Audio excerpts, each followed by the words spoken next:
Kosnice Setlet là một danh lam thắng cảnh nổi tiếng tại Cộng hòa Séc, nằm ở ngoại ô Kutna Hora, khoảng 80 km về phía đông đồng bằng Bohemia của Praha. Đây là nhà thờ nghĩa trang tôn giáo, được xây dựng vào thế kỷ 14, với nhiều công trình kiến trúc độc đáo, bao gồm cả nhà thờ và các mộ phần của các linh mục và tu sĩ. Đến Kosnice Setlet, từ Praha, bạn có thể đi thăm danh lam bằng xe con, xe buýt hoặc tàu hỏa.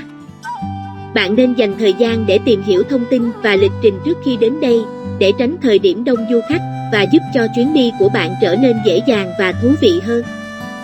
Bây giờ xin được giới thiệu về danh lam độc nhất, vô nhị này.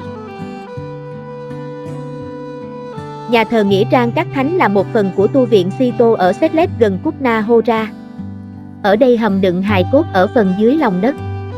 Nhà thờ xương Kosnice ở Setlet là một nhà thờ Công giáo La Mã nhỏ, nằm bên dưới nhà thờ nghĩa trang của các thánh. Đây là một phần của tu viện Setlet, ngoại ô thị trấn Kutna Hora, một thành phố cổ kính cách Praha khoảng 71 km, nơi từng là trung tâm kinh tế, chính trị của Bohemia vào khoảng thế kỷ 13 đến thế kỷ 16. Ước tính ở đây có khoảng 40.000 đến 70.000 bộ xương người, được sắp xếp nghệ thuật để trang trí và tạo nên một nội thất đặc biệt, độc nhất vô nhị của nhà thờ này. Tháng 7 năm 2008, nhà thờ Setlet và ngôi làng cùng tên đã được UNESCO đưa vào danh sách di sản văn hóa thế giới vào năm 1995, nhờ những kiến trúc độc đáo của nó, và trở thành một trong những điểm thu hút khách du lịch nhất của Cộng hòa Séc với vài trăm nghìn du khách mỗi năm. Nhà thờ được dựng lên nhưng trang trí với rất ít các chất liệu xây dựng truyền thống. Thay vào đấy, ở mọi ngóc ngách của nhà thờ, người ta có thể thấy, cảm nhận và kể cả chạm vào xương người. Có vô vàn xương người, hộp sọ hoặc những khúc xương khuỷu tay, khuỷu chân hay xương sườn tại mọi nơi trong nhà thờ cổ kính, lạnh lẽo và đầy bí ẩn này. Nhà thờ có 4 tháp xương khổng lồ nằm ở các góc. Nội thất tiêu biểu ở đây là chiếc đèn chùm khổng lồ làm bằng xương, làm từ các loại xương trên cơ thể người, được treo ở gian giữa, với những vòng hoa kết bằng đầu lâu trên vòng.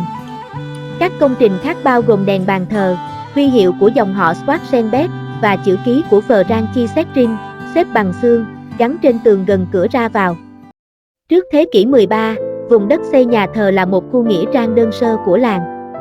Năm 1278, Henry, tu viện trưởng của tu viện Sito ở Setlet, được vua Otaka II của Bohemia cử đến thánh địa Holy Land. Khi trở về, ngài đã mang một nắm đất lấy từ thánh địa, sau đó đã đem rắc lên khắp nghĩa trang. Lời đồn về sự kiện này nhanh chóng lan rộng, kể từ đó người dân các nơi đã đổ xô đến đất này để an táng cho người thân, và vì thế nghĩa trang ở Setlet trở thành một địa điểm chôn cất danh tiếng mà ai trên khắp Trung U cũng mơ ước khi chết được an nghỉ ở nơi đây.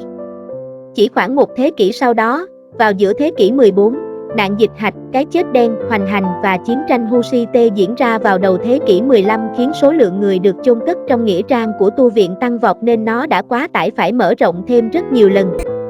Vào khoảng năm 1400, các bộ xương ở nghĩa trang được gom lại để lấy đất cho việc xây dựng và phát triển thị trấn. Khi đó, một nhà thờ mang kiến trúc Gothic đã được xây dựng ở trung tâm của nghĩa trang với một mái vòm phía trên và một nhà nguyện phía dưới, để sử dụng như một chỗ để hài cốt cho các ngôi mộ tập thể được khai quật trong quá trình xây dựng, hoặc đơn giản là lấy đất xây cho chỗ ở cho những cư dân mới. Đến giữa năm 1703 và 1710, một lối vào mới đã được xây dựng và nhà nguyện phía trên cũng đã được tu sửa lại theo phong cách Baroque của Bohemia, được thiết kế bởi Ian Santini Eichel. Theo thời gian, cả hầm chứa cũng đầy và nhà thờ xuống cấp. Năm 1870, dòng họ quý tộc có quyền thế ở địa phương là Schwarzenberg đã thuê nghệ nhân điêu khắc gỗ nổi tiếng Frankiszek làm công việc kỳ quái, là đưa những bộ xương từ hầm chứa lên, sắp xếp các đống xương thành các tác phẩm nghệ thuật rùng rợn, để bây giờ chúng ta đã có thể chiêm ngưỡng. Chữ ký của Rin cũng được xếp bằng xương, gắn trên tường gần lối vào nhà nguyện.